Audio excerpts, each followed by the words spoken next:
Or was that just a weird like fever dream I had of a bull with John Cena's voice talking to me? Sounds like the kind of thing that would happen.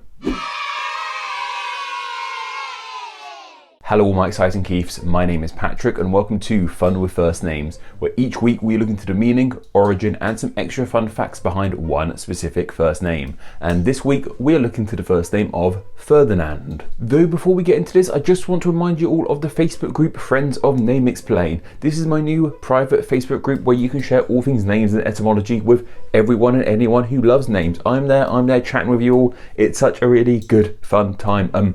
Last week has been a bit chaotic on there. Everyone's been sharing the origin of their surname. It sort of started with one person doing it, then more people just sort of jumped on the bandwagon. It's been really good fun learning how all you guys got your surname. So go join it, there'll be a link down below. It's super secret and private, but I'll let you in. Though of course the best way to support Name Explain is financially on Patreon, and a huge thank you to Northlander, who in the most recent week became a new patron. Patreon helps the channel in such a huge way. Even donating just $1 a month helps out tremendously. It gets you ad-free videos and bonus content like that. Just really good stuff. There'll be a link down below. Let's go support me on there. Trust me, it helps out in a massive way. You've heard me talk about it enough. Let's carry on. On with today's name of Ferdinand, and what I love so much about the name of Ferdinand is the journey it's been on. This name started in one place, then sort of travelled all the way to somewhere else, then ended up back where it began. Which that makes no sense, I know, but once I tell you its history and its origin, then it will start to make a bit more sense. Though first off, let's start with finding out what this name actually means, and it's of Germanic origins, and it simply means bold / brave / traveller / journeyer.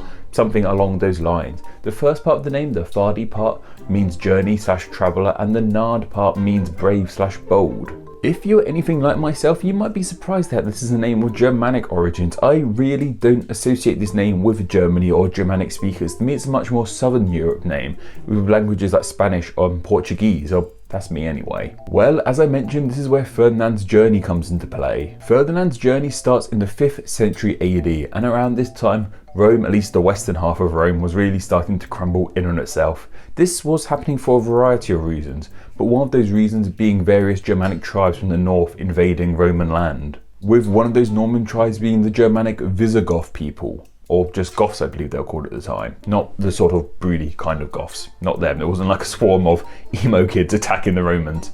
I want to see that though. Someone draw that for me. Cool. From about 300 AD to 600 AD, Europe went through this period known as the Migration Period, or the Barbarian Invasion it was called from the Roman perspective. As Rome was starting to crumble in on itself and collapse, this meant other Europeans could settle and explore other lands that were once under Roman rule.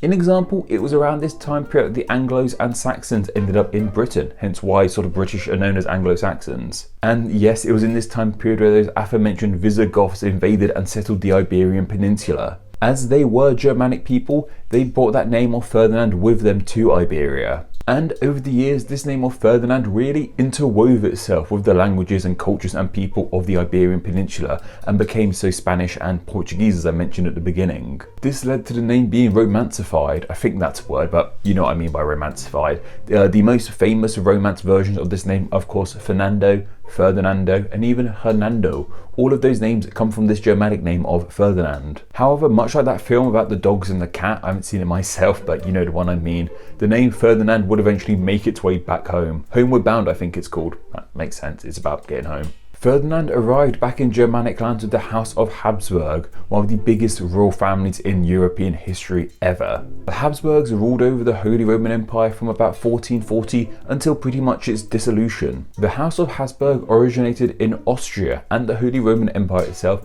covered a large amount of Germanic lands, primarily Germany, so yeah, these were very much Germanic people, that's for sure. However, they had ties to the Iberian Peninsula, most noticeably with their Emperor Charles V, who wasn't only Emperor of the Holy Roman Empire, but also King of Spain. How this happened, I'm not too sure. To find out that sort of connection is quite out the realm of this video just about the name Ferdinand, but you get the idea.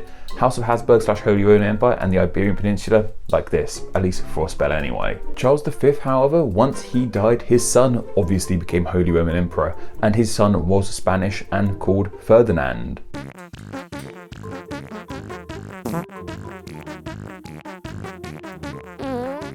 This Spanish-born Ferdinand would go on to rule the primarily Germanic Holy Roman Empire. And as we've seen in the past, the names of monarchs become widely popular among the masses. So this really brought the name Ferdinand back to the Holy Roman Empire and back to Germanic lands. And back to Germany, I guess. As I said, I just really love the journey this name has been on. It's very fitting actually that this name means brave traveller, as it's something of a traveller itself. I mean, actually it only really went from Germany to Spain and back to Germany, so not the most impressive travels anyway, I suppose, in this day and age, though quite impressive for the time, for the 5th century AD anyway. What's also cool about this name, its history and its journey, is it really gives us an insight into the history of Europe as a whole and the various people who've ruled it over the past. It's amazing how much you can see in just one name. However, despite this, Ferdinand doesn't have much cultural importance in the English-speaking world to this day. However, it's not in the top 1,000 names in the USA or UK. However, I did read it's the 140th most popular name in Germany, which makes all the sense in the world. That was from a few years back, so that might have changed by now. If you're a German Ferdinand watching this video,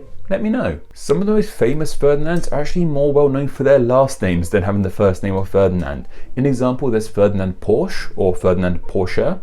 Don't know how to pronounce it, I'm not really into fancy cars, but you can guess what he did. And there's also Ferdinand Von Zepplin, which likewise, I'm sure you can figure out what he did. Yes, he was the lead singer in the band no, he wasn't in the band Led Zeppelin. He created actual Zeppelins. And for the record, he is the most German dude I've ever seen. Just like, look at him. Good work, Ferdinand. Also, Ferdinand Joseph Lamotte, who was more known as Jelly Roll Morton, which is a fantastic nickname, Jelly Roll Morton.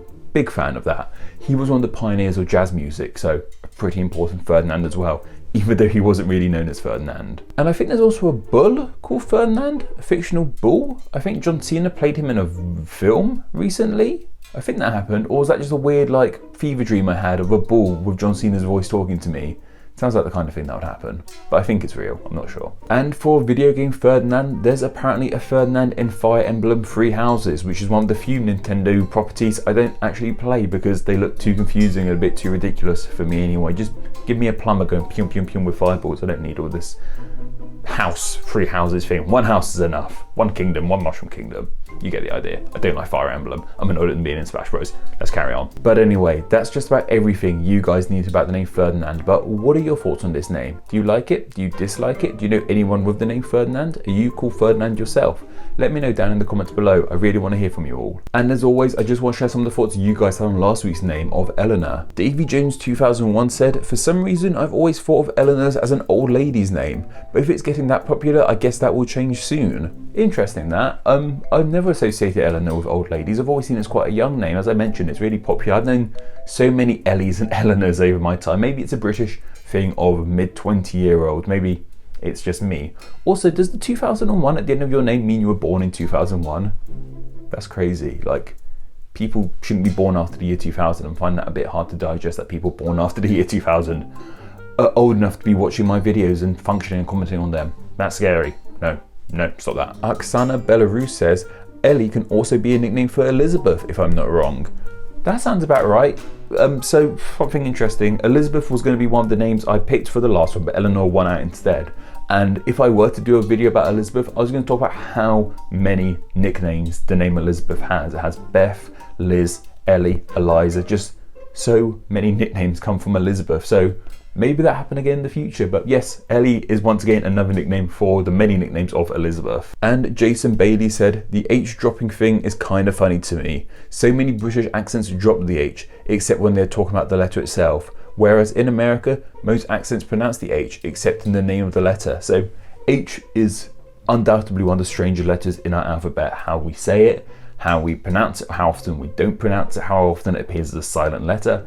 I really want to make a video just about the letter H, and if you pronounce it as H or H, it should be H, I believe, but I might be wrong. Next week, we'll be looking to a name starting with the letter G, and what name that will be exactly will be chosen in a poll exclusively for my patrons to vote on. So if you enjoy the channel, want to help support it, and have a say in what names get explained, then please do consider supporting on Patreon. Just $1 a month helps out in a huge way. It gets you ad-free videos, exclusive content like blog posts and podcasts, just so much good stuff over there. You get a chance to help create the videos that are made for this channel. Go do it. There'll be a link down below. $1 a month helps in a huge way. But anyway, that's just about enough from myself. Don't forget to go follow me on Instagram and Twitter where I'm at NameExplainYT. Goodbye and take care.